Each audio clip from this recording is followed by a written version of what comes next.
Oi, meus amigos e minhas amigas, boa noite.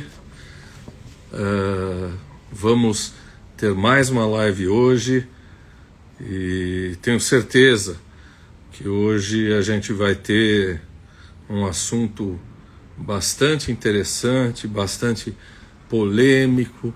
Vamos ter um assunto muito triste pelo desenvolvimento da história que levou a esse tipo de assunto que nós vamos discutir aqui.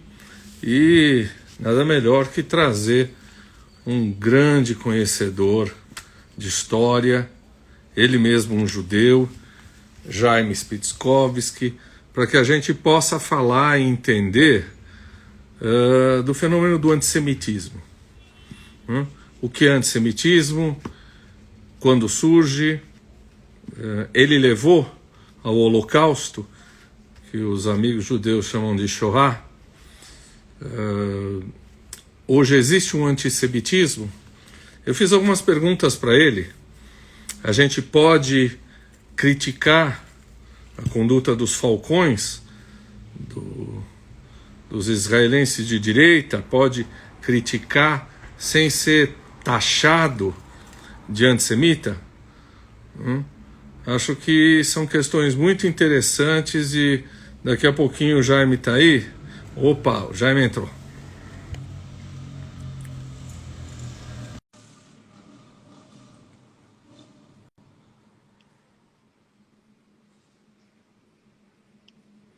Vamos lá. Jaime. Tá tudo bem aí? Vamos indo, né? Estou bem na medida em que é possível estar bem numa pandemia, mas estando com saúde e que os nossos próximos estejam com saúde já é algo importante, claro, torcendo para que todos nós estejamos bem e possamos superar essa situação o mais breve possível. Jaime, de novo, Jaime Spitskovski, muito obrigado por você ter aceito esse convite. É a segunda vez que eu exploro você aqui, né? É isso que dá, você então, isso significa repetir o erro, né? Você vê, eu acho que eu vou ter que servir um banquete de moussaka para você a hora que você puder vir aqui à minha casa. Bom, já que você revelou, eu achei que isso era algo entre nós, que eu cobro para falar com você e o meu preço é um prato de moussaka. Isso que eu não coloquei ainda as azeitonas gregas, que eu também espero receber. Ó, eu também estou tomando um negócio que os seus patrícios sefaraditas, né, chama araque em grego, chama uso, né, que o nosso amigo Cal Kashani bebe sempre. Então estou tomando um uso, um araque, em homenagem aos amigos sefaraditas aí. Escuta, você é jornalista, colaborador da Folha de São Paulo, mas você é uma figura extremamente admirada. Você tem vários grupos de estudo, de história, de atualidades. Agosto passado, você esteve aqui falando de globalização. Eu vou te pedir desculpas que me apontaram que eu anotei aí Jairo Spitskovski. Então, se eu te chamar de Jairo de vez em quando, que é seu irmão, meu colega psiquiatra, não vai ficar ofendido de ser chamado de Jairo. Na verdade, Jairo é o meu primo. O meu irmão, que é um admirador seu, é o Gerson. Ah, é o Gerson. Gerson. Exatamente. Ele não é psiquiatra, não? Sim, é colega seu e te mandou um abraço. Eu contei a ele que estaria contigo novamente. Ele falou, manda um abraço, admiro... Ele falou literalmente, admiro a inteligência do Taki. Ele deve beber araque de vez em quando para falar um negócio desses. Não, ele estava sóbrio quando ele falou. Eu chequei. Escuta, se algum de nós estiver passando imagem ruim ou som ruim, vocês avisam a gente, tá? Tem nada a ver com antissemitismo, mas tem a ver com democracia. Você que é um agudo observador, você é um homem que tem um conhecimento histórico, um jornalista muito respeitado. Como é que onde nós estamos vivendo? Nós estamos vivendo nos últimos dias da República de Weimar, na República de Weimar Tupiniquim, Onde é que nós estamos vivendo nesse momento? Como é que você avalia o país nesse momento? Bom, eu acho que nós vivemos um dos momentos mais desafiadores da história do país, sem sombra de dúvida, porque enfrentamos o que poderíamos, em alguma medida, chamar de, lamentavelmente, a tempestade perfeita, porque nós temos uma crise sanitária sem precedentes, no mínimo, nos últimos 100 anos. Nós temos uma grave crise política, que é um reflexo de um movimento mais global, claro, em cada país com as suas especificidades. A gente vive um momento em que se questiona a democracia, em que os chamados líderes populistas, que têm propostas simples para temas complexos e trabalham muito o imaginário, as emoções, os temores da população, líderes como esse, lamentavelmente, hoje têm proliferado pelo mundo. E nós temos uma crise econômica que é fruto, claro, da pandemia, além dos desgovernos recentes. Então, é um momento de grande desafio para o Brasil, não resta dúvida, mas eu tenho uma característica, acho que pelo fato de eu ser corintiano, eu não desisto, né? Eu acho que sempre é possível. Quando eu era criança, me diziam que eu jamais teria passaporte, que jamais o meu time ganharia Libertadores, que jamais meu time seria campeão mundial. Eu vi tudo isso, ou seja, é possível sonhar, e eu acho que o Brasil tem que melhorar. Nós temos que aprender com essas lições. Como sociedade civil, cometemos muitos erros nos últimos 20, 30 anos. Não podemos repeti-los. Nós precisamos voltar a entender a importância da democracia, voltar a entender a importância de evitar a exagerada hiperpolarização, evitar um fenômeno que eu defino como ideologismo, que é um problema que é o seguinte: para mim, a gente vive hoje num mundo, repito, não é um fenômeno só brasileiro, e eu, nos grupos de estudo e onde eu passo, eu insisto nessa tecla. Nesse momento de crise, né, que o mundo já vivia antes uma crise econômica, ainda mais as crises que se sobrepõem, em particular a pandemia, né?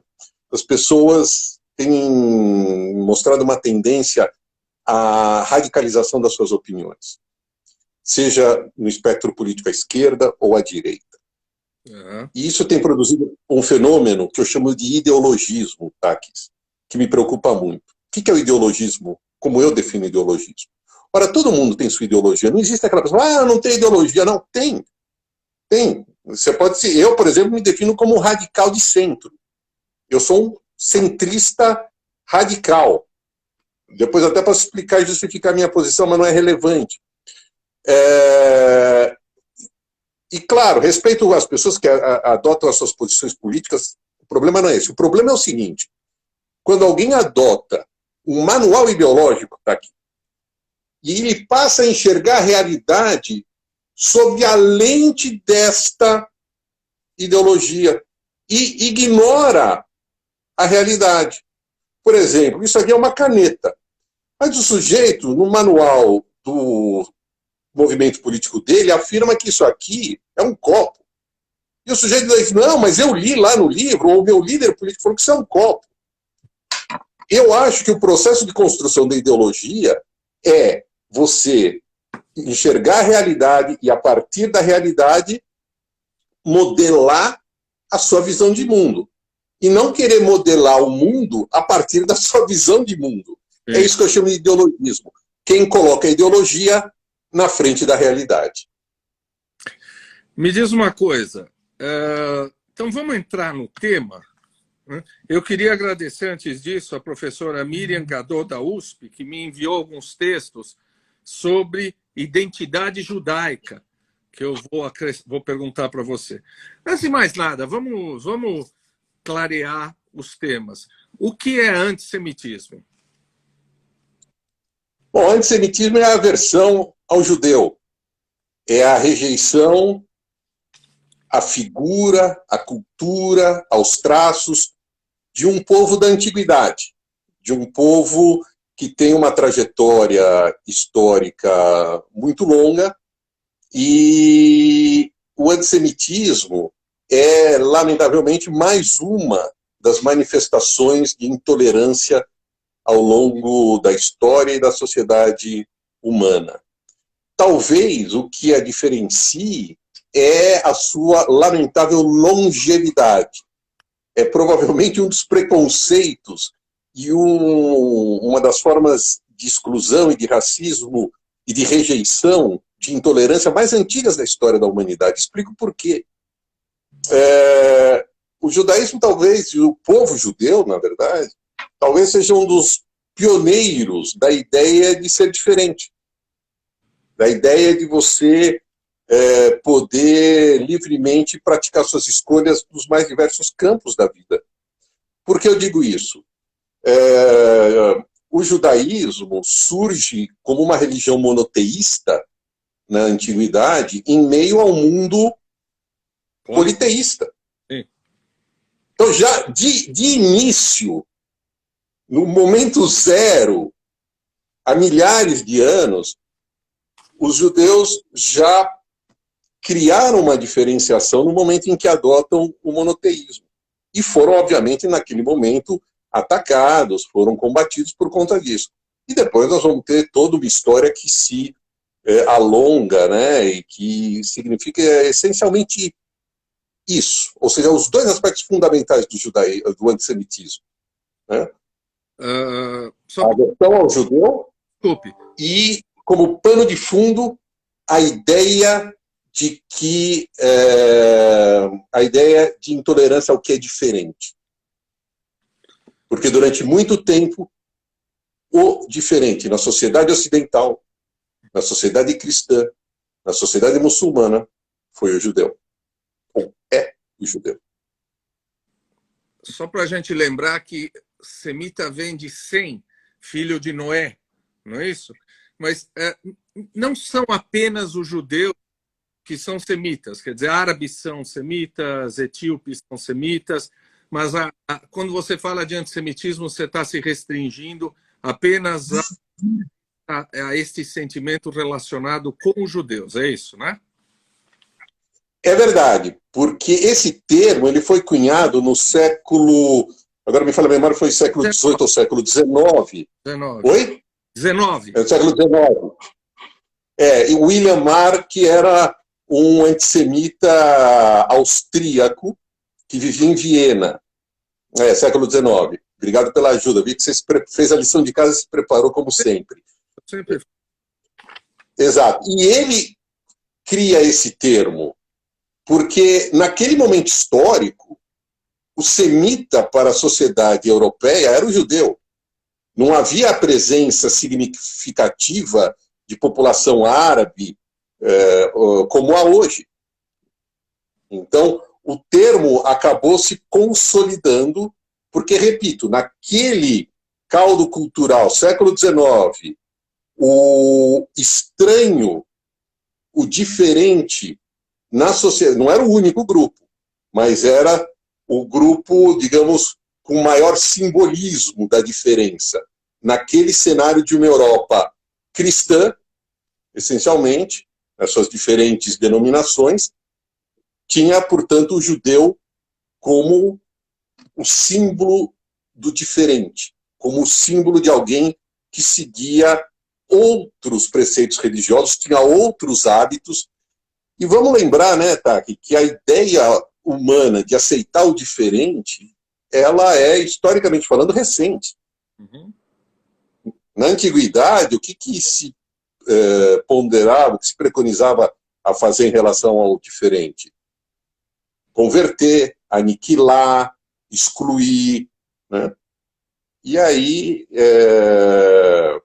os judeus, portanto, acabaram tendo, lamentavelmente, esse papel ao longo da história, sobretudo, insisto, das sociedades europeias, cristãs e os seus subprodutos, das sociedades muçulmanas. porque eu morei na China 3 anos, e não há antissemitismo na China, né? Porque eles desconhecem esse tema. Não há antissemitismo na Índia, não há questão judaica na Índia. Tem um fato curioso, há alguns relatos de grupos e experiências antissemitas no Japão. E interessante notar que essas ideias antissemitas foram introduzidas na sociedade japonesa por russos czaristas. Quando houve a guerra entre Japão e Rússia em 1905, os japoneses ganharam a guerra e fizeram prisioneiros alguns soldados russos do exército czarista, onde havia um nível gigantesco de antissemitismo. Aliás, podemos até conversar sobre os protocolos dos sábios do Sião, que é um livro emblemático desse tema, que foi criado pela Ahrana, a polícia czarista. E quando os japoneses levam para suas prisões russos czaristas, esses prisioneiros trazem elementos do antissemitismo clássico para os japoneses. Você sabe que eu achei que o antissemitismo no Japão vinha dos jesuítas portugueses, que eram os únicos que tinham aprovação para comercializar com os judeus, não é? com os japoneses, não é isso? Mas agora você está me ensinando que é da guerra russo-japonesa. Olha, é possível, eu não seria assertivo no sentido de dizer que não houve esse episódio no período dos jesuítas, mas o capítulo que eu melhor conheço é esse da guerra de 1905. Tá. Antes da gente tentar entender como é que uma religião criada por um judeu vira antissemita, antes da gente chegar a isso, não dá para falar de antissemitismo na antiguidade, não é? Quer dizer, você tem... É muito interessante porque os judeus têm festas religiosas que, na verdade, são grandes eventos militares também, não é isso? A Páscoa, a saída do Egito, Purim dos persas, Hanukkah dos gregos. Quer dizer, os judeus, exatamente na antiguidade, conhecidos como o povo que não adotava os deuses dos outros. Era um grupo monoteísta. Não dá para falar de antissemitismo na antiguidade, não é? Isso acaba vindo com o cristianismo? Eu não diria que veio com o cristianismo. Claro que houve manifestações antissemitas antes do cristianismo. As próprias os episódios que você mencionou, a perseguição aos judeus, eram guerras, claro, mas eram guerras também que tinham, em vários casos, uma conotação também de disputa religiosa, de disputa cultural. Não era uma disputa meramente política ou militar. Ela trazia também no bojo vários elementos. Eu acho que não se pode dizer que o antissemitismo começa com o cristianismo. O cristianismo, ele, no que eu entendo, né, eu não sou um especialista em religião, eu sou apenas um observador dos fatos como jornalista, o judaísmo e o cristianismo têm as mesmas origens. O cristianismo, ele é, digamos, originário a partir do judaísmo, é uma dissidência do judaísmo, coloquemos assim. Eu estou te dizendo isso porque o que a gente começa a encontrar é o Saulo, que era um judeu, né, um judeu de cultura grega, súdito romano, e o famoso Evangelho de João, que diz que os judeus tinham um pacto com o diabo. Quer dizer, o cristianismo começa tentando demonizar o grupo do qual ele saiu, não é verdade? Tentando se diferenciar rapidamente desse grupo. Veja, o cristianismo adota uma série de medidas no sentido realmente de se diferenciar em relação ao judaísmo. Adota um outro dia de descanso, as leis da dieta são diferentes, se abole a circuncisão, né? Então, o cristianismo, na sua origem, é exatamente o que você colocou. Ele tem como uma parte importante da sua origem a ruptura com o judaísmo. E isso é que vai alimentar uma série de visões antissemitas que vão permear a história do cristianismo e que, felizmente, né, isso vai mudar a partir da década de 60, com o documento Nostra Aetate, que é um documento que começa a ser feito no pontificado de João 23 e é concluído no pontificado do Papa Paulo VI, em que a Igreja Católica ela abole a ideia da responsabilidade do povo judeu, da responsabilidade coletiva dos judeus na morte de Jesus Cristo. Esse documento é histórico, é um marco na reconciliação entre judeus e, sobretudo, a vertente católica do cristianismo, mas, como você bem observou, ao longo de, literalmente, quase 2 milênios, foi muito propagada a ideia de o judaísmo significar aquilo que o cristianismo queria retratar, os setores do cristianismo queriam retratar como negativo. Né? Existem até hoje, recentemente teve um debate na Alemanha, igrejas muito antigas que trazem figuras na sua decoração, estilizando judeus semelhantes a figuras de porcos, o que mostra como era a visão vendida por cristãos séculos atrás em relação aos judeus. A historiadora Maria Luísa Tucci Carneiro, da USP, tem um pequeno, mas valiosíssimo livro chamado 10 mitos sobre o judeu, sobre os judeus, se não me falha a memória, que eu recomendo vivamente. Ela mostra como ao longo de toda essa trajetória histórica foram sendo construídos, cultivados e disseminados uma série de mitos, justamente a partir dessa ideia de você grudar um rótulo de negatividade junto a um povo, junto a uma ideia, junto a uma religião, porque esse povo, esse grupo social não aderiu às suas ideias. Quem conhece um pouco a história vai lembrar que os judeus puniam, a pena de morte dos judeus era dada através de apedrejamento. Quem crucificava eram os romanos. Quer dizer, até o tipo de morte de Cristo é uma morte feita através de um tribunal romano, né? Através de uma forma romana.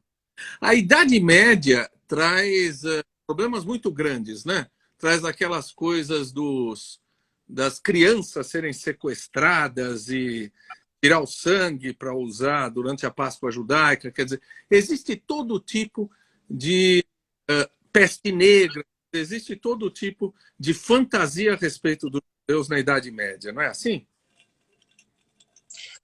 Você mencionou casos importantíssimos, né? Por exemplo, no período da peste negra, havia um índice de letalidade muito menor nas comunidades judaicas do que nas comunidades não judaicas na Europa. A explicação era simples. Existe no judaísmo uma oração que prevê a lavagem das mãos. E esse hábito judaico, na época da peste negra, que hoje sabe-se, né, que me parece que foi peste bubônica, salvava vidas. Só que naquela época, Taki, não se dava explicação científica. Quer dizer, veja que não é só hoje que há governos que rejeitam a ciência. No passado também houve. E qual era a ideia na época, então? Bom, se uma população está se salvando da peste, é porque ela tem um pacto demoníaco. Quer dizer, essa percepção se encaixava perfeitamente na narrativa da demonização. A ideia de você demonizar um povo. Esse caso é clássico, né? Tem outras narrativas, por exemplo, a ideia da associação dos judeus ao dinheiro, à usura. Ora, aos judeus na Europa não era permitido ser proprietário de terras, por exemplo. E a igreja também via a questão dos juros como algo também pecaminoso. Então, houve por bem deixar para os judeus essa prática. Os judeus, sem poder ter terra, o que sobrava para eles como atividade econômica? O pequeno comércio, as finanças, né? E isso acabou, então, impondo um modo de vida aos judeus. Os judeus não optaram por isso. Isso foi imposto aos judeus. E eles acabaram, então, sendo vítimas dessa narrativa que permanece até hoje. Tem um exemplo interessante, queria que você comentasse. Os judeus da Inglaterra foram expulsos em 1290. Shakespeare escreveu O Mercador de Veneza, 1500 e tanto, século XVI. Ele nunca viu um judeu, mas o Shylock, você conhece o personagem, o Shylock no Mercador de Veneza, ele é, até o Harold Bloom, né, que é um fã do bardo, acha que é uma das maiores manifestações de antissemitismo, né, a figura do Shylock no Mercador de Veneza. E o Shakespeare nunca viu um judeu, quer dizer, ele está inventando o judeu na cabeça dele, né? Assim. Exato, tá. Que o judeu ocupa um lugar no imaginário das sociedades ocidentais, cristãs e islâmicas, né? Ele ocupa um lugar, repito, imaginário. Você tem hoje, por exemplo, manifestações de antissemitismo na Polônia, onde praticamente a comunidade não existe mais, foi dizimada. Não é? A figura imaginária do judeu, eu traria aqui dois exemplos clássicos que eu gosto de contar. Né? Primeiro, o próprio livro, Os Protocolos dos Sábios do Sião, que inclusive ajudou Hitler a escrever o seu trágico Mein Kampf. Protocolos do Sábio do Sião foi uma peça produzida no começo do século XX pela polícia czarista, que usava os judeus como bode expiatório para os fracassos do regime czarista. Havia seca, a culpa era dos judeus. Havia enchentes, a culpa era dos judeus. O ódio, a insatisfação, a frustração eram canalizadas contra essa minoria. Havia também contra outras, né? Mas os judeus ocupavam um espaço central. Por que central? Porque a questão judaica não vai voltar à origem, né? Porque os judeus têm um lugar central na história e na formação do cristianismo. Os protocolos dos sábios do Sião, isso é historicamente comprovado, foram baseados numa peça de teatro encontrados por agentes da Ahrana, a polícia czarista, na Bélgica. Eles entraram num sebo e encontraram uma peça cômica que falava de um complô mundial para obter o controle absoluto. E eles falaram, bom, isso aqui se encaixa nas nossas necessidades. Pegaram a comédia e transformaram numa tragédia, criaram os Protocolos do Sábio do Sião, que é o livro que sustenta a farsa, a teoria de que há um complô mundial dos judeus para controlar todo o mundo não judaico. Olha o grau de paranoia, olha o grau de fantasia que é utilizado na manipulação política, na manipulação do ódio, na manipulação do preconceito. Então, o primeiro exemplo, falando sobre o judeu imaginário, é esse. Agora eu quero te dar o segundo exemplo que eu vivi pessoalmente quando eu fui correspondente da Folha de São Paulo em Moscou, nos anos 90. Né? Morei na capital russa de 90 a 94. No período da perestroika, né, a sociedade estava... Eu peguei justamente essa transição do período soviético para a democracia, né, que recua depois no período Putin, mas eu peguei um momento de muita efervescência. E aí eu ia conversar com os comunistas tradicionais, ortodoxos. E eles me diziam assim, Jaime, o problema é que essa perestroika ela quer destruir o comunismo e ela é financiada, capitaneada pelos judeus de Wall Street.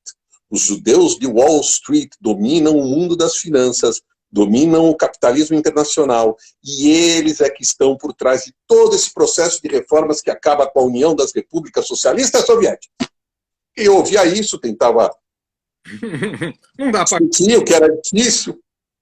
Aí eu ia, Taki, para o outro extremo, e ia falar com os anticomunistas. E os anticomunistas me diziam: Jaime, a grande tragédia do povo russo foi a Revolução Bolchevique de 1917, que foi um movimento judaico. Uhum. Porque Trotsky era judeu. 25% da liderança bolchevique era judaica. Os judeus controlam o movimento comunista internacional. Aliás, inclusive isso teve repercussão aqui no Brasil. Lembrem-se que o Getúlio Vargas fechou o Brasil à imigração judaica por acreditar nessa ideia, né, de que os judeus eram agentes do comunismo internacional. Quando eu saía dessas duas conversas, eu procurava um taque, cordas da vida, porque eu dizia: olha, eu estou enlouquecendo, você me ajuda, porque ou eu pertenço ao povo que controla o capitalismo internacional, ou eu pertenço ao povo que controla o movimento comunista internacional. Veja, é absolutamente patético a ideia dos superpoderes judaicos. Quer dizer, de novo, vamos voltar ao início. Essa figura imaginária do judeu que alimenta o antissemitismo, essa figura imaginária do judeu superpoderoso, do judeu que fica maquinando. Né? Existe a Maria Luísa conta isso no livro e há outras obras, né? As ideias de que os judeus se reúnem nas sinagogas aos sábados não é para rezar, mas é para tramar as conspirações globais.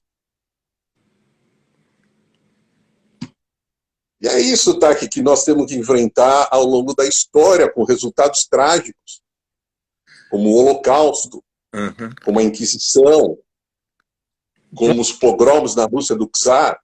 Sim. Só para lembrar que o nome do Trotsky era Leon Bronstein, né? Leon Davidovich Bronstein. Trotsky era o nome de guerra porque todos eles tinham tido um período de clandestinidade, né? O Lenin também não se chamava Lenin, né? O Lenin é Vladimir Ilyich Ulyanov. Isso. O Stalin também. O Stalin era Joseph Vissarionovich Djugashvili, ele era georgiano. O Trotsky pegou esse nome de um carcereiro dele.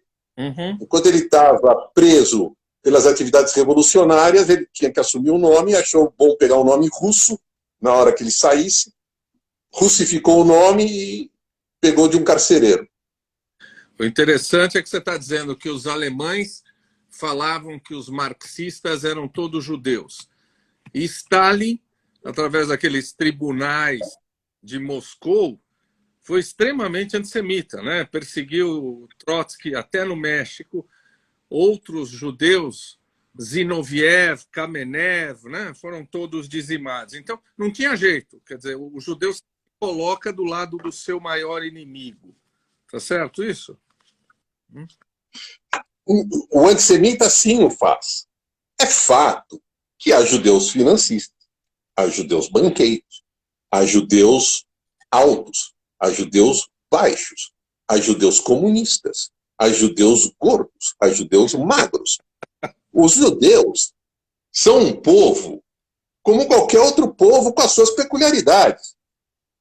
Os gregos têm as suas especificidades, os judeus têm as deles. O ponto é que nós acabamos ocupando esse espaço gigantesco no imaginário, no inconsciente coletivo das sociedades cristãs ocidentais e, posteriormente, nas sociedades islâmicas, nas sociedades muçulmanas. Né? E até um fenômeno curioso, Taki, que a gente tem hoje eu diria, a partir do nosso Nostretati dos anos 60, né, nós temos grandes esforços de combate ao antissemitismo no âmbito da Igreja Católica. Né? Veja o que vários papas têm feito no passado recente, né? Sempre no passado recente. Enquanto em países muçulmanos houve, a partir de 1948, com a criação do Estado de Israel, uma intensificação do antissemitismo. Não é que não houvesse antes. Ao longo da história islâmica, os judeus foram perseguidos, sofreram restrições, mas sofreram menos fisicamente do que na Europa cristã. Houve perseguições, houve mortes, houve matanças, mas também houve momentos de grande harmonia. Houve períodos no Império Otomano em que os judeus foram bem tratados, houve períodos em alguns países árabes, mas repito, né, isso intercalado também com momentos de muita perseguição, muita morte, muito sofrimento.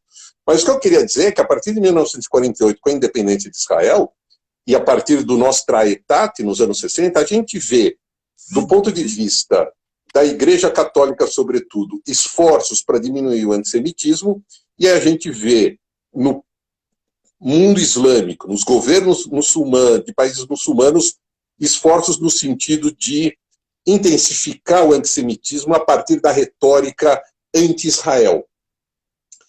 Então, se antigamente, só para fazer uma metáfora, os protocolos dos sábios do Sião eram impressos e distribuídos na Europa, hoje eles são impressos e distribuídos em países muçulmanos, sobretudo o Irã. Eu li, você sabe que o Karl Jaspers, antes de ser filósofo, era um grande psiquiatra, né? E o Karl Jaspers tem um artigo dizendo o seguinte, que as bases do antissemitismo que vai dar lá na frente, na Shoah, no Holocausto, já estão em Lutero. Tanto que no Mein Kampf, Hitler fala Pedro Grande e Lutero são os grandes ídolos dele.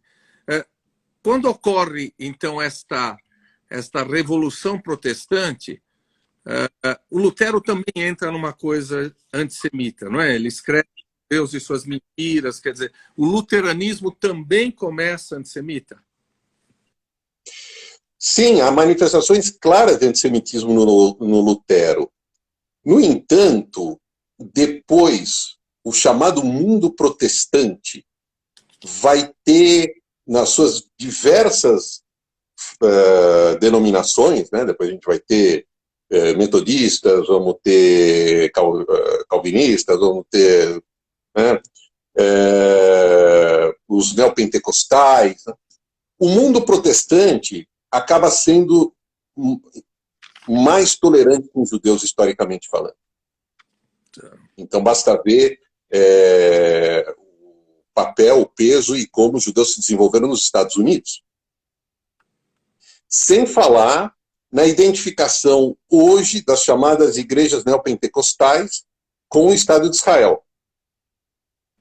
Sim. Isso explica porque a gente vê igrejas neopentecostais, evangélicos, tão favoráveis ao Estado de Israel. Eles têm, eu não sou, como eu já disse de início, eu não sou especialista em religião, mas eles têm uma leitura, uma interpretação teológica de que a redenção depende da recuperação do reino de Israel, e eles veem no Estado moderno de Israel essa recuperação. Por isso eles são tão pró-Israel. Nós temos aqui em São Paulo o exemplo do Templo de Salomão, não é? Que é uma reconstituição, você faz um turismo lá dentro. Né?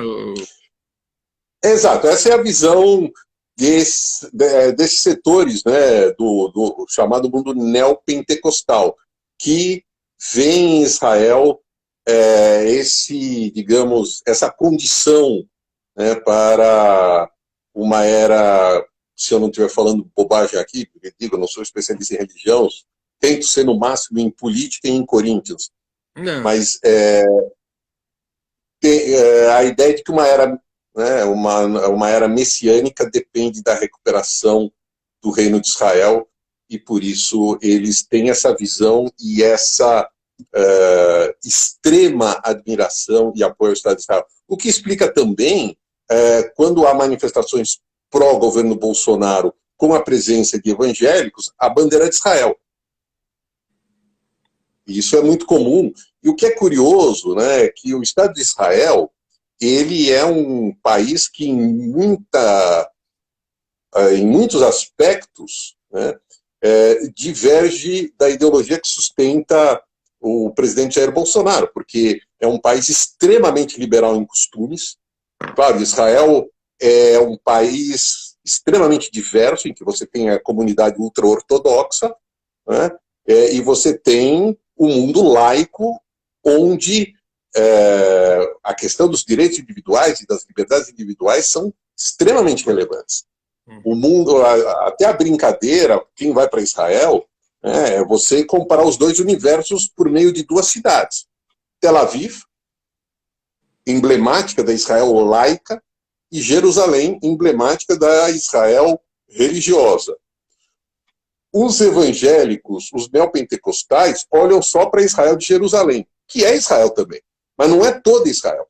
Você tem a Israel de Tel Aviv também, que é o local de muita ciência, de muitas startups, de muitas liberdades individuais, de uma nightlife extremamente intensa. Isso é Israel. Aliás, isso também é importante, né, notar. Um dos mitos, agora não sobre o judeu, mas sobre Israel, é de que o país é monolítico. Israel é de uma gigantesca diversidade.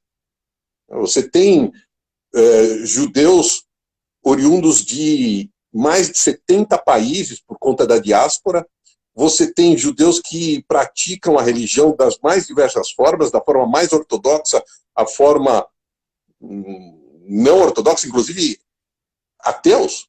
Aliás, eu vi aqui, passando nos comentários, tá aqui, alguém trouxe uma questão, mas é uma versão à religião, ao povo, à cultura, né, o antissemitismo. E eu aproveito essa pergunta, quer dizer, o antissemitismo é uma rejeição, uma versão a tudo que é judaico. Né? Mas eu acho importante fazer essa observação aqui. Os judeus são um povo da antiguidade que tem uma religião que é o judaísmo. Essa é a minha visão, claro, como diz a brincadeira, tudo que envolve judeu é polêmico. Né? Há aqueles que acreditam que o fator preponderante aqui, nesse tema, é a religião. A minha leitura é de que é um povo da antiguidade que no seu processo de formação, né, adotou uma religião e, claro, ao longo de milênios, esse povo foi se misturando, que é um processo muito positivo, a meu ver. Houve conversões, houve violência contra as mulheres, né? E isso foi criando um povo ao longo de milênios, né, que naturalmente tem uma série de misturas, o que eu acho maravilhoso. Você vai para Israel, você vai ver judeus oriundos da Etiópia, que são negros, você vai ver judeus oriundos da Rússia, que são loiros, você vai ver judeus do Brasil, judeus da Argentina, you name it. Né? Mas todos convergem para a mesma origem histórica e para um processo de diáspora muito longo. Os judeus foram expulsos da terra de Israel em 70 depois de Cristo, quando da destruição do segundo templo, que, by the way, nem foi a primeira diáspora. Né? Mais ou menos 500 antes de Cristo houve a primeira. Dessa vez foram os babilônios que foram lá, destruíram o primeiro templo e levaram os judeus para o cativeiro na então Babilônia, né, que hoje é onde fica o Iraque. Tá. E houve outras diásporas também, né, mas esses foram os dois principais momentos. O fato tá aqui, que o povo judeu ele tem uma história ligada a uma região de extrema relevância estratégica e geográfica. Por isso tantas guerras, por isso tantos impérios passaram por lá. Você é lá da região. Imagina ao longo da história o que significou você controlar uma faixa de terra no Mediterrâneo Oriental, porta de entrada para a Ásia, epicentro de rotas comerciais unindo a África, a Ásia, a Europa. Uhum. Por isso que por ali passaram babilônios, persas, gregos, romanos, britânicos, otomanos. Uhum. E essa a história judaica. Lidar com todas essas questões de ter como a sua terra um espaço, do ponto de vista, aí é um pouco a minha especialidade, do ponto de vista geopolítico, geoestratégico, tão importante. Por ali passou a Rota da Seda, Sim. por ali passava, né? E, portanto, essa história aí de tantas disputas, né? E de tanta tensão global. Claro que aquela região ela não teve o monopólio das disputas, mas, obviamente, ela teve mais disputas do que regiões menos importantes do ponto de vista estratégico, se você for observar.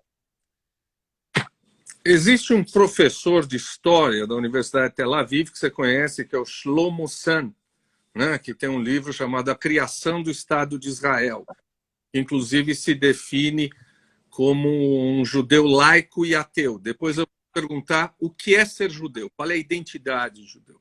Mas ele defende que não dá para imaginar que o judeu da Europa, brancão, de olho azul, loiro, tenha vindo da Palestina. Ele defende que o judeu Ashkenazi, né, veio de uma conversão de uma tribo, os Khazares. Né? Você já ouviu essa história. O próprio Arthur Koestler escreveu os Benito também. Ele tem um livro, A 13ª Tribo. Como é que você vê essa história? O Shlomo Sand é um militante de extrema esquerda. Aliás, seria interessante a gente depois também conversar um pouco sobre a esquerda nessa questão e sobre a direita. Alguém também perguntou hoje aí nos comentários sobre um ressurgimento do antissemitismo, e aí a gente poderia falar um pouco sobre isso.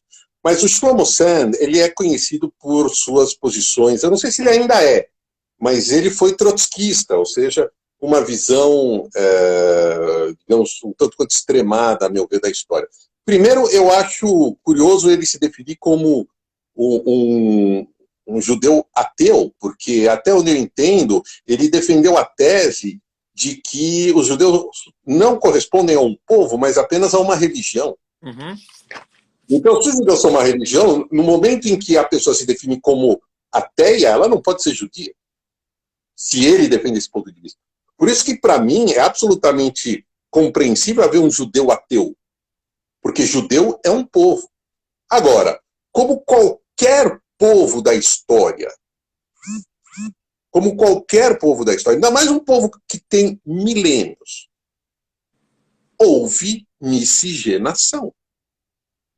Eu duvido que os gregos de hoje são exatamente os gregos de Sócrates. Não sou especialista, espero não estar te ofendendo com essa observação. Nem um pouco, não. Mas, são 2.500 anos de diferença, claro. Claro, devem ter passado ali, deve ter tido miscigenação.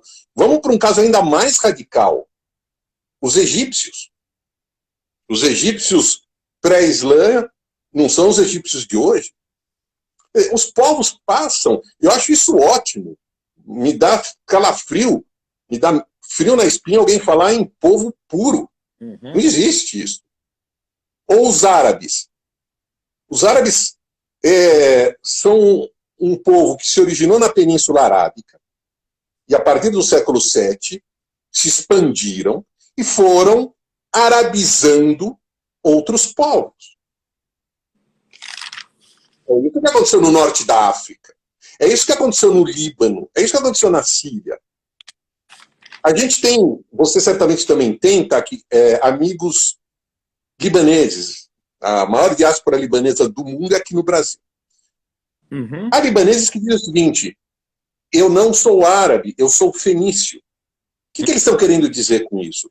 Que a origem deles antecede a chegada dos árabes. Os árabes chegaram ao Oriente Médio, saindo da Península Arábica, século VII. Então, eu acho que esse tipo de colocação do Shlomo Sen é uma tentativa, na verdade, de deslegitimar o sionismo. O foco aqui é essencialmente político. Essencialmente uma disputa política. Então, qual é a ideia de pessoas como Shlomo Sen? Os judeus são religião. Como são religião, não têm direito a um país.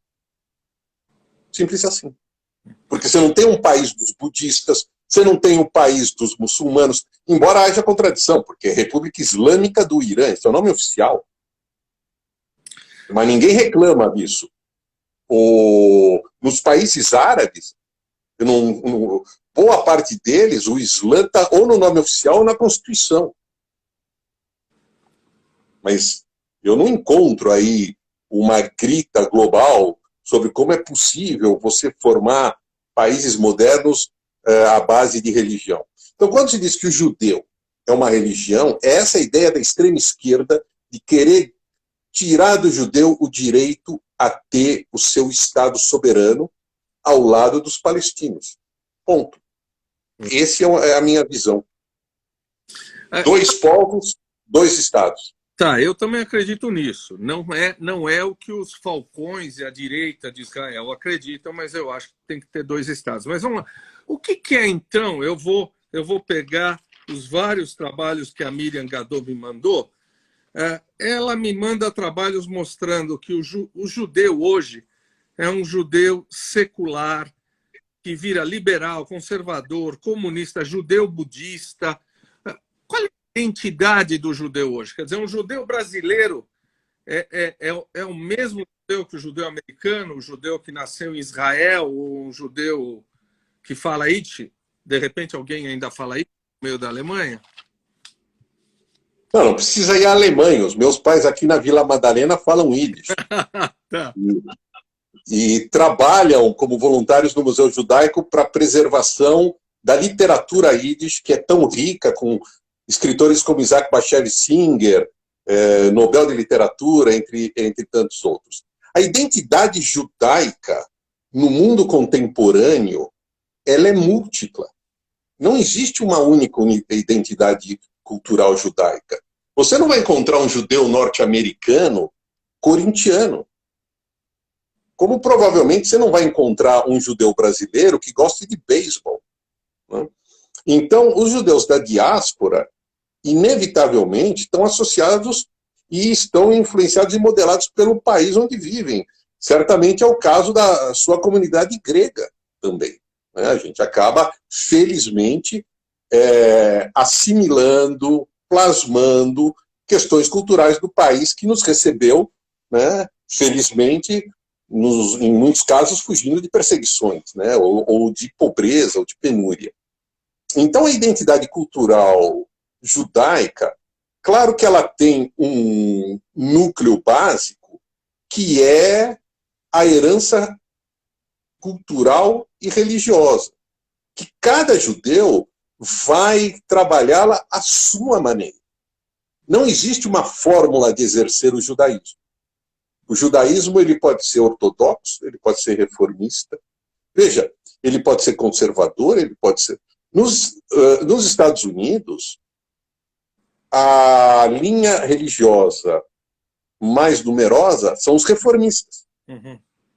E é uma linha que surgiu na Alemanha, no século XIX, e acabou nos Estados Unidos tendo uma grande aceitação por uma série de fatores culturais. Mas o fato... Eu vou usar um exemplo, tá, que talvez você também, como membro integrante de uma comunidade diaspórica, entenda. Por conta do meu trabalho, eu viajei muito pelo mundo.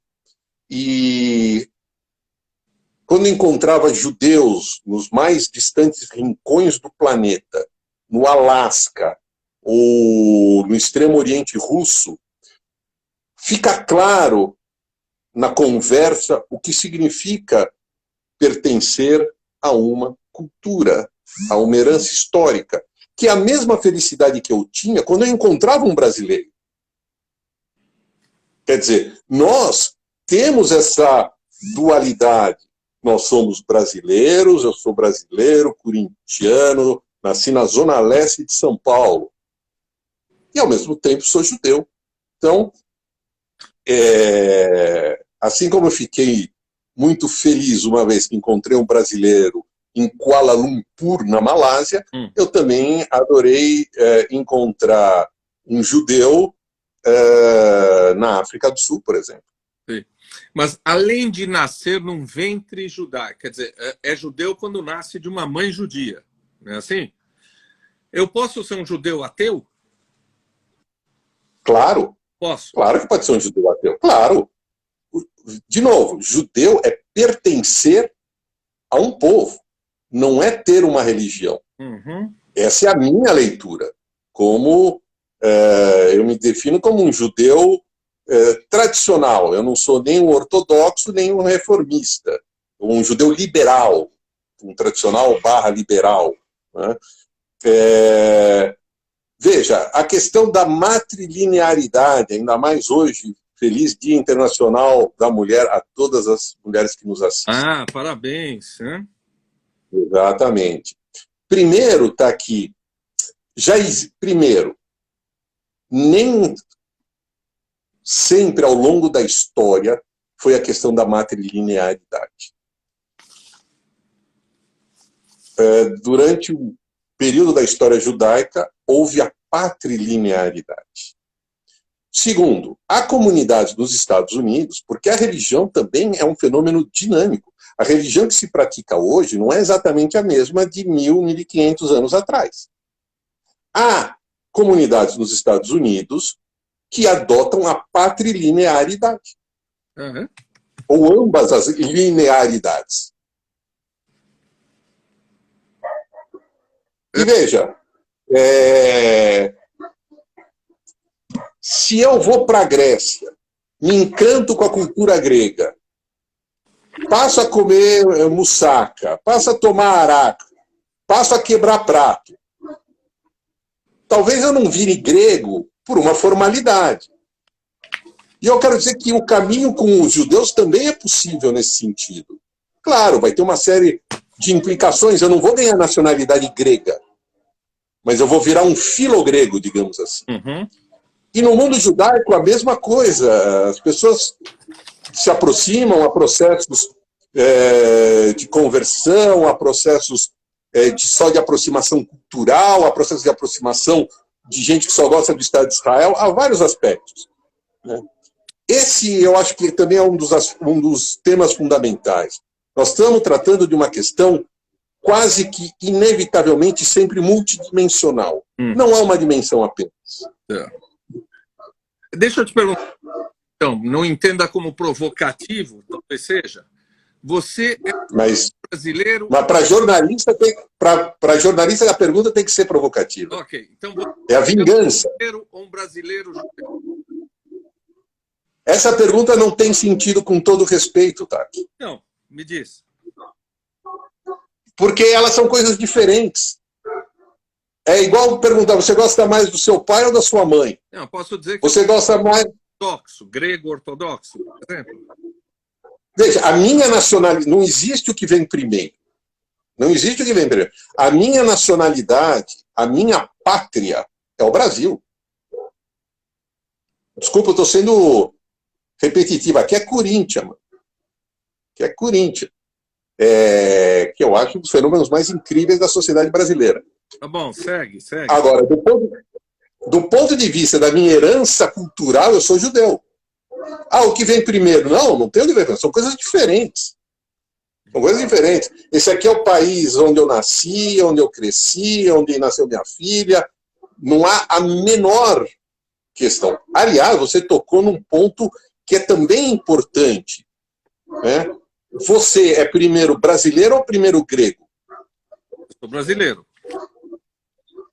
De origem grega. De origem grega. Perfeito. Olha que curioso, Taki. Essa questão não é colocada para você com a mesma frequência e intensidade que é colocada para mim. Não. Ninguém perguntaria para mim. Ninguém perguntaria. Exatamente. Primeiro, porque como os gregos são ortodoxos, são do mundo cristão, ninguém coloca para você o tema da dupla lealdade. Um dos temas do antissemitismo, uma das suas origens, é como os judeus são tratados diferente. Uhum. Vejam, um dos mitos do antissemitismo é a dupla lealdade. Os judeus são mais leais a Israel do que ao país onde eles nasceram. Ora, se houver uma guerra na Grécia, eu não tenho dúvida de quão tocado você ficará, você se mobilizará, a sua comunidade vai ajudar, a sua comunidade vai enviar recursos, talvez até jovens gregos vão para lá lutar. E ninguém, ou muito pouca gente vai falar que isso é dupla lealdade. Quando Portugal estiver enfrentando uma situação difícil, e a comunidade portuguesa aqui ajudar, mandar dinheiro, mandar jovens, duvido que alguém vai falar a questão da dupla lealdade. Agora, quando isso acontece com o judeu, esse é um ponto central, Taki. Como o judeu ele é medido, avaliado por critérios diferentes. Esse também é um elemento, né, fundamental da visão antissemita. Deixa eu dar mais um exemplo. É muito comum a gente ouvir a acusação de que judeus são racistas, porque priorizam o casamento entre si. Primeiro dá um dado, que hoje nos Estados Unidos, os últimos dados mostram que cerca de 50% dos casamentos de judeus são com um outro par não judeu. E obviamente que ao longo da história, essa miscigenação que a gente falou, só aconteceu porque os judeus se misturaram. Ao mesmo tempo, é inegável que, como qualquer minoria, há um sentimento de sobrevivência, de manutenção da sua cultura. Claro. Veja, os armênios, tenho muitos amigos armênios, adoro os armênios, adoro a cozinha armênia. Veja uma visão mais conservadora de boa parte dos armênios, não estou falando que são todos, que querem que seus filhos casem com armênios. Exatamente. Eu nunca vi os armênios serem acusados de racistas. Tá. Os gregos também não gostam do casamento, do famoso casamento grego? Gostam, claro. É que eu Então, veja. Essa história da sobrevivência de uma cultura, né? Não tem que precisar sobreviver uma cultura casando com uma mulher grega. Não tem isso. Deixa eu te perguntar outra coisa. Eu posso avançar um pouco no tempo? Deve. Tá. Israel é uma resposta à diáspora, quer dizer, Israel é uma resposta aos séculos de um monte de espalhada por aí, ou Israel é uma resposta ao Holocausto, a Shoah? Israel é uma expressão do nacionalismo judaico. Bom, o que é o nacionalismo judaico? O nacionalismo judaico é algo que todos os povos têm direito. A Grécia, desculpa eu estar insistindo na Grécia, mas é porque você é meu interlocutor grego. Uhum. A Grécia tem seu nacionalismo, a Grécia obrigou recentemente um país a mudar de nome. A Macedônia teve que virar Macedônia do Norte. Exato.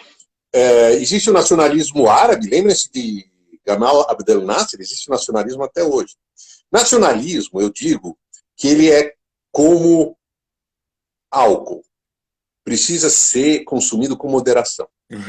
Então, os judeus, né, que anseiam há séculos retornar ao direito de sua soberania. Vejam que, historicamente, só para dar um exemplo, a cerimônia do Pessah, né, a festa que corresponde à saída dos judeus do Egito, termina com a expressão Bashaná Aba'ab Yerushalayim, o ano que vem em Jerusalém. Os judeus sempre, na diáspora, mantiveram a sua relação com a sua terra natal. Jamais abriram mão disso, foram obrigados a sair, foram expulsos, né? Embora nunca se zerou a população judaica naquela região. Então, Israel é a retomada de um exercício legítimo de soberania de um povo que foi vítima, não é a única vítima, vários outros povos foram vítimas também, né? Veja o caso dos armênios, né? Ou outros tantos que a gente poderia mencionar. Portanto, dizer que Israel é uma resposta ao Holocausto também é uma afirmação recheada de preconceitos, e eu diria até mais, de ignorância.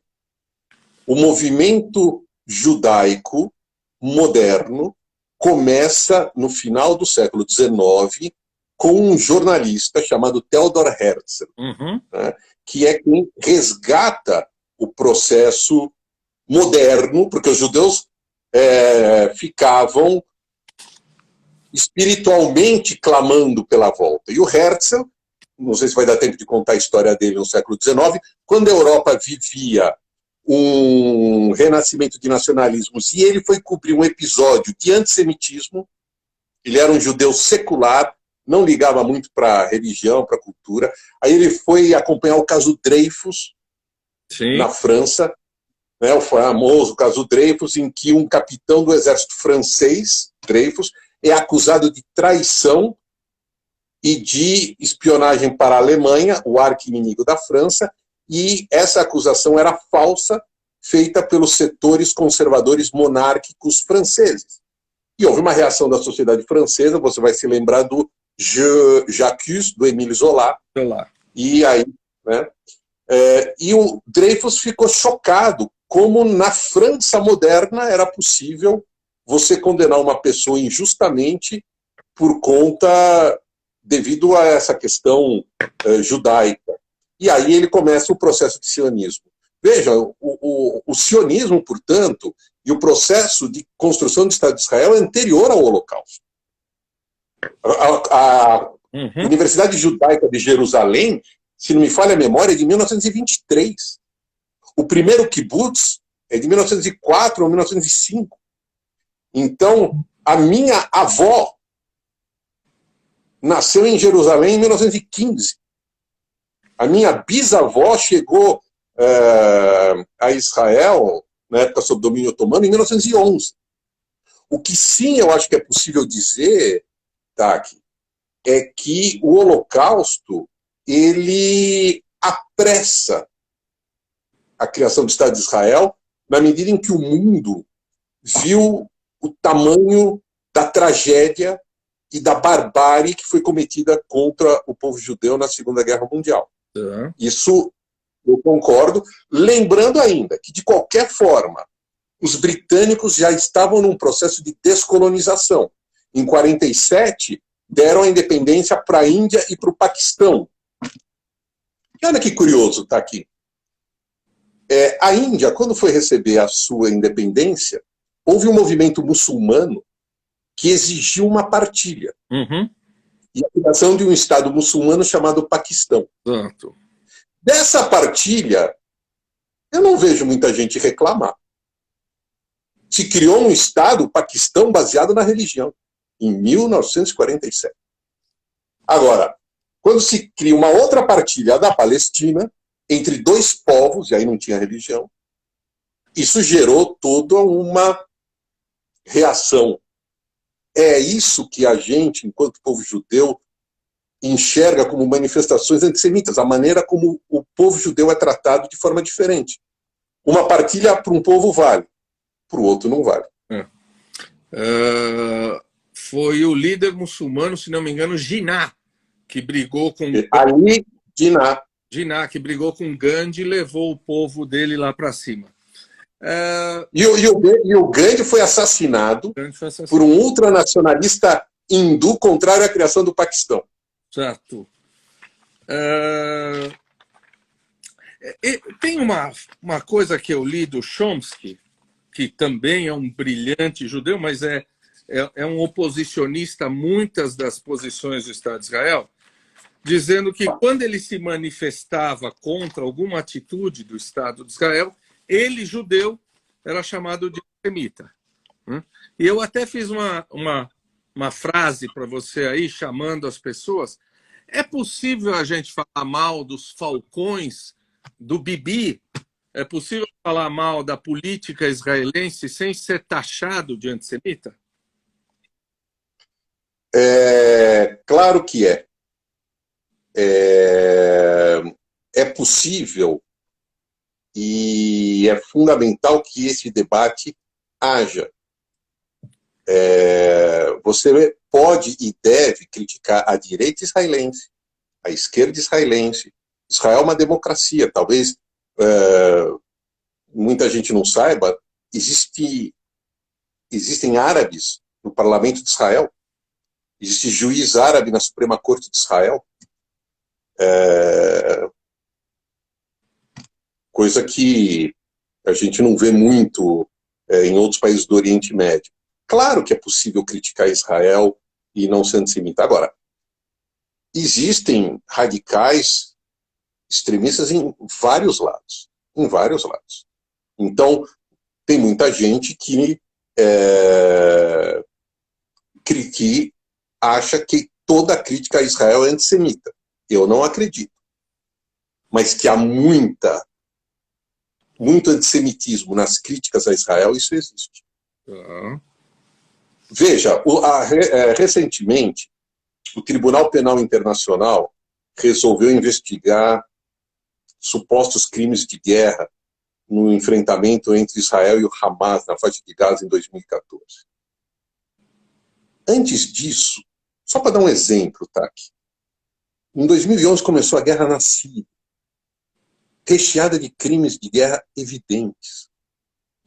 O Tribunal Penal Internacional nunca abriu nada para investigar crimes de guerra na Síria. Isso é para ser interpretado como 2 pesos e 2 medidas ou não?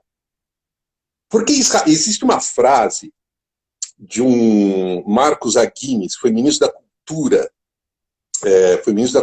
do Raul Alfonsín, um judeu argentino. Ele disse: Israel é o judeu entre os países. Israel está aqui.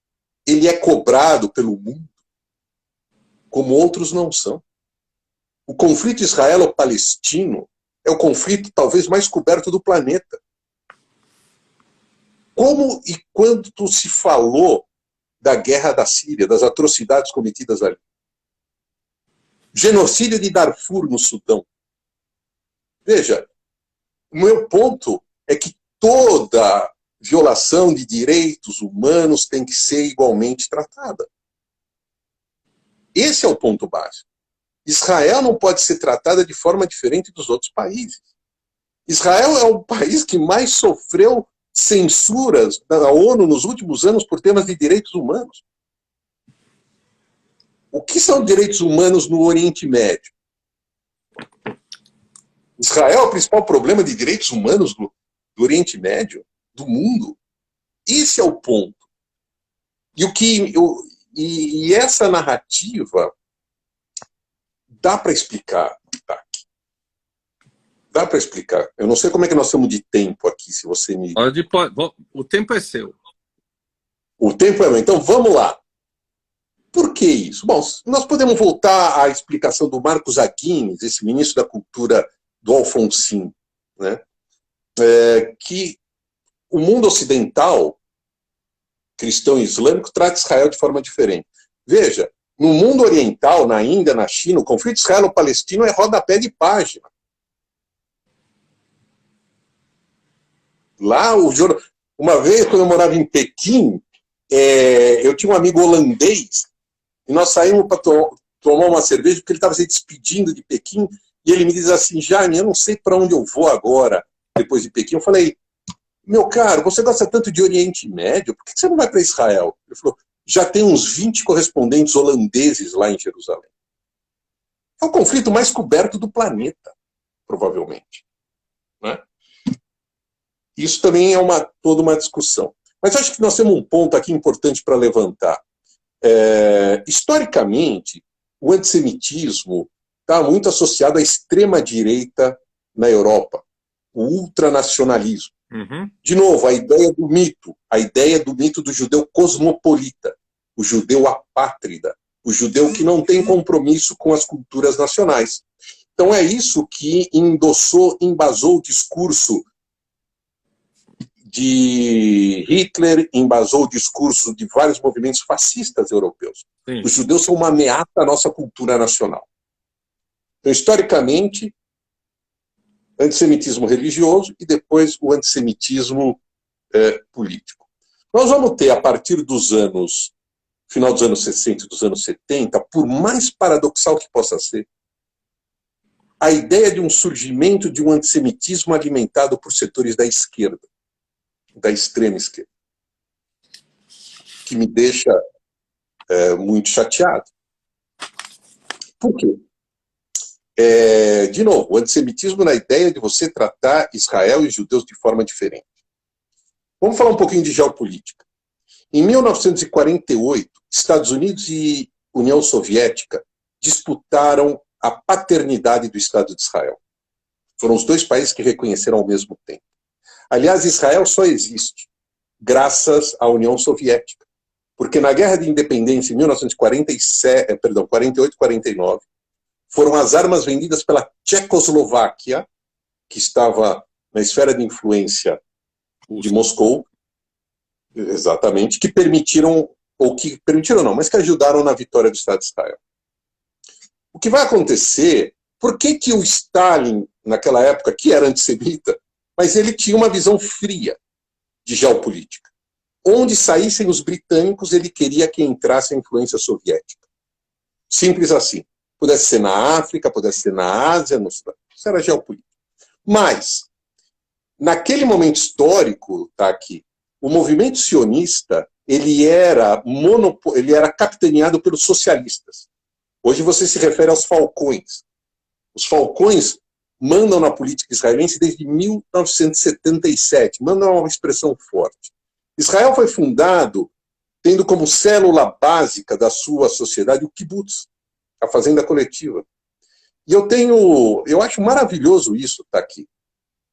Um país que saiu, um povo que saiu do Holocausto, em que 6 milhões de pessoas foram assassinadas, é capaz de criar um projeto de Estado que acreditava no socialismo, no ser humano, não despencou para um niilismo, para um revanchismo.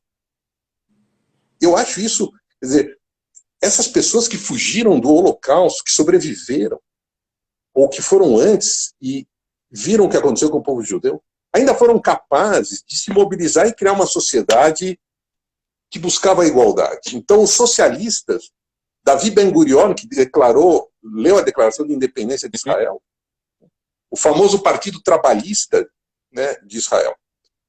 O Stalin olhava para esses caras, tá aqui, e falava, pô, a maioria veio da Rússia, fala russo.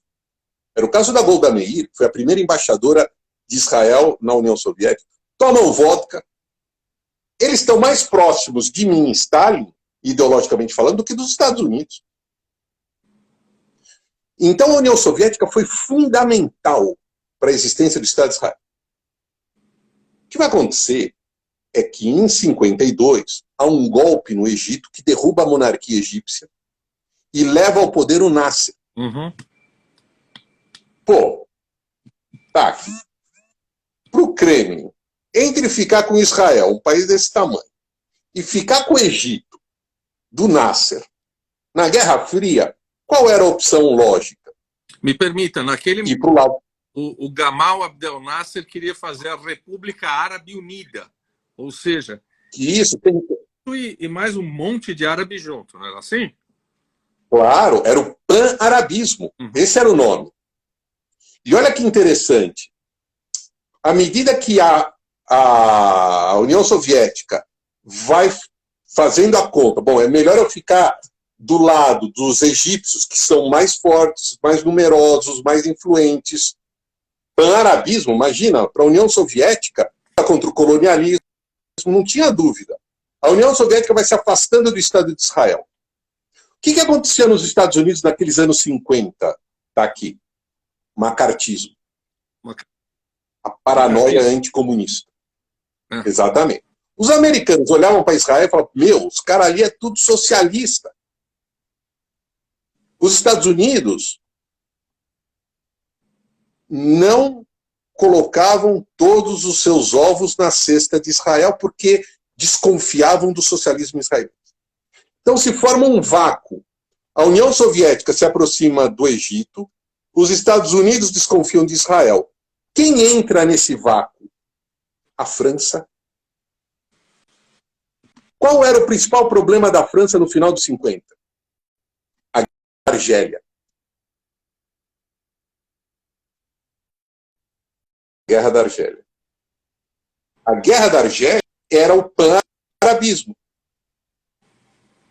A França tinha no pan-arabismo o seu principal inimigo. Israel tinha no pan-arabismo o seu principal inimigo. Israel e França formam uma aliança estratégica. A França ajuda Israel a iniciar o seu programa nuclear.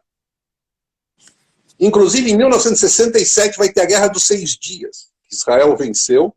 E qual foi o símbolo da vitória israelense? O avião francês Mirage. Não era um avião americano. A França é a principal aliada estratégica de Israel até meados dos anos 60. O que acontece? O de Gaulle retira a França da Argélia e aí perde interesse na aliança com Israel. Aí, eu estou pedindo desculpas por toda essa história, aí os Estados Unidos e Israel fecham a aliança.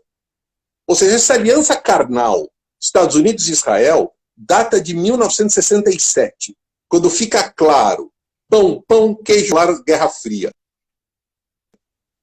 A França vai também se aproximar mais dos países árabes, a União Soviética fecha com a maioria, não todos, dos países árabes, e Israel fecha com os Estados Unidos.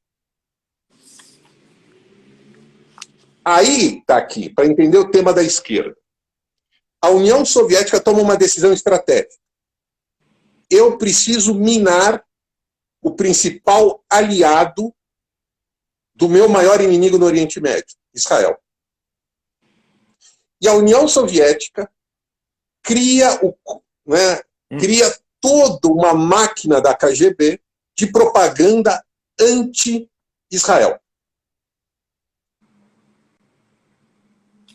Com que objetivo? Deslegitimar Israel, minar o principal aliado dos Estados Unidos na região, lógica da Guerra Fria. Então, olha qual é o resultado disso. O conflito israelo-palestino passa a ser usado pela máquina de propaganda soviética como o principal exemplo, o principal emblema da luta na narrativa soviética do opressor contra o oprimido.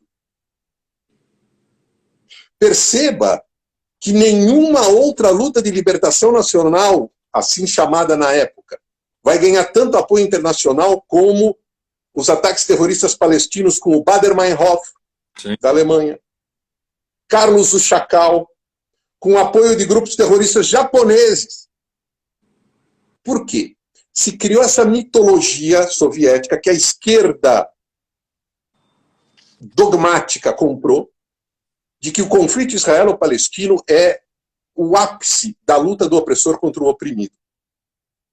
É curioso, se você entra hoje no site do PSOL, do Partido da Causa Operária, o conflito israelo-palestino tem uma relevância desse tamanho, TAC. Mas eles não se interessam por outros conflitos. Você não vai ver, você vê em manifestações da extrema esquerda, você vê bandeiras palestinas, mas você não vê bandeira dos curdos. Você não vê bandeira de outras minorias pelo planeta que são perseguidas. A questão palestina virou um mito para a esquerda dogmática. Se eu me faço claro. E aí muito da esquerda dogmática adota também uma visão antissemita, lamentavelmente. E eu tive formação de esquerda, hein, Taki? Porque vê a figura do judeu financista internacional responsável pelo capitalismo. Assim como a extrema-direita vê a ameaça do judeu cosmopolita, apátrida, a extrema-esquerda vê a ameaça do judeu financista. De novo, a gente volta àquela minha história de Moscou. O judeu onipresente, superpoderoso. Ele controla a esquerda e ele controla a direita. E aí essa narrativa ganha força, porque a gente sabe a capacidade de formação de opinião que a esquerda tem nas nossas sociedades.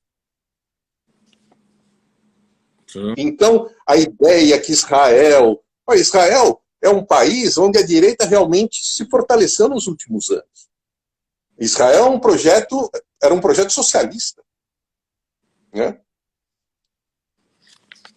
Então, olha, o meu medo tá que se você me deixar aqui, eu vou até meia-noite falando. E você, como sempre, nos encanta, né, Jaime? Como sempre, olha, as pessoas não arredam pé. Né? Meu Deus, eu estou vendo que já faz quase 1h30 que nós estamos aqui. E as pessoas não saem, as pessoas não vão embora. Mas o Instagram não tinha um limite de 1 hora? Sim, antes derrubavam a gente, agora não. Eu vou deixar você descansar, mas em sua homenagem, eu vou ler aqui um trecho, eu vou traduzir do inglês direto. Eu falei que o Shylock, que era um personagem do Mercador de Veneza, tem uma coisa antissemita, mas ele tem uma hora onde os cristãos começam a cutucar ele e ele faz um breve discurso maravilhoso que eu vou dizer em sua homenagem. Os caras começam a cutucar ele diz assim, mas um judeu não tem mãos, órgãos, dimensões, sentidos, afeições e paixões? Não é alimentado com a mesma comida, ferido com as mesmas armas, sujeito às mesmas doenças, curado pelos mesmos meios, aquecido e resfriado no mesmo inverno e verão que você, cristão? Se você nos picar, nós não sangramos? Se você nos faz cócegas, não rimos? Se você nos envenena, não...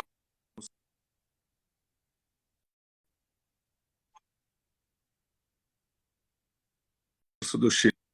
É um apelo à humanidade, é um apelo à igualdade entre as pessoas, não acha? Eu não conhecia esse texto, confesso, e eu ouvi alguns cortes aí por conta da uma oscilação na rede. Eu estou aqui fora de São Paulo. Mas as partes que eu consegui ouvir, eu queria inclusive deixar essa mensagem, tá aqui. Somos uma civilização única. Não faz nenhum sentido a gente alimentar preconceitos, a gente alimentar as diferenças. Né? E ainda mais na situação que a gente vive hoje, do ponto de vista histórico. Né? Somos todos iguais. Jaime, você merece 10 mussacás, não um mussacá. A única coisa que você não vai fazer na minha casa é quebrar os pratos. Tá bom, vai. Tá bom? Mas como eu sei que a sua moussaka é muito boa, eu aceito. Olha, eu topo. Mas olha, tá, que é um prazer imenso falar com você. Você é uma pessoa luminosa. Muito obrigado por tudo que aprendemos com você hoje, Jaime. Muito obrigado mesmo. Uma boa noite a você. Bom descanso. Muito obrigado. Tchau. Eu que agradeço. Obrigado por tudo. Tchau, tchau.